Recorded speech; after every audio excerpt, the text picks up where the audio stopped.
For most poets, this platform is a stage, but for me, it's always been therapy. And the audience are the medics.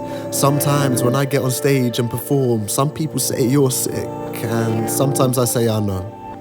So why won't you help me?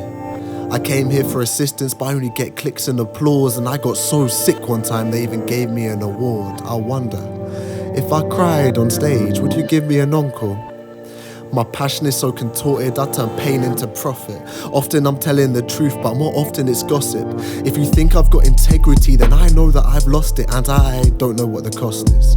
My words are for when introspect meets verse, but my intro verse is a mosh pit of words, just fighting for a right to be heard. Sometimes I'm not sure which words are mine and which ones are hers, cause my mama always taught me that my greatest talent is my word. She told me that all performance is the key to introspection. And if you ever get nervous on stage, just remember, the audience are merely a reflection.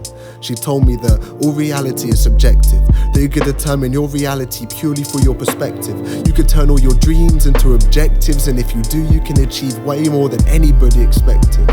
But then one day I woke up, and I looked myself in the mirror, and I couldn't recognize the person staring back at me, because my hair was a lot thinner, and my eyes were so wrinkled that I could barely see. I had a million-mile stare like I'd never stopped hoping, dimples a lot deeper like I'd never stopped joking. I had lines etched in my forehead like I'd never stopped coping, and my teeth were yellow like I'd never stopped smoking.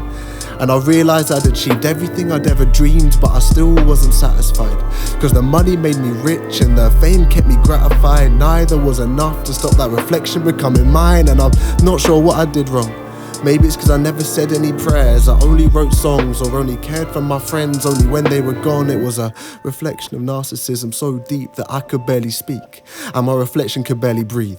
My reflection could barely see, but he still saw me and regretted. He still saw me and saw what he expected. He looked down upon me and saw what he disrespected, the body he neglected. He looked like he was angry, but I'm not sure if he meant it. He made some poor decisions in this life, but I'm not sure if he meant it. He looked like he was sorry, but I'm not sure if he meant it. Or was he only looking sorry because he wasn't sure what he should be repenting for? He put his apologies in poems because he thought that meant he meant it more. He tried to tell the truth, but his truth got stuck in metaphors. He became a prisoner to his own poetry. And as I stood there staring at my reflection in that glass sheet, my reflection just stood there and stared back at me. He looked confused like, how could it be? Before he realised it was just his past that he could see. And as his look of confusion turned to worry, the only words he could muster to say were, I'm sorry, because I've achieved everything I've ever dreamed, but you'll never be satisfied, cause the money will make you rich and the fame will keep you gratified. Neither's gonna be enough to fill the emptiness you feel inside, cause your reflection can't be seen in a mirror. It can only be felt in your chest, it's in the hearts that you warm, the people you affect, it's in the rights that you pursue, the wrongs that you correct. So how can a looking glass show you what you really reflect? Because what you see in a mirror is a portrait of Dorian Gray. You wear your sins on the surface as you wither away, so let your hair grow thinner, my G.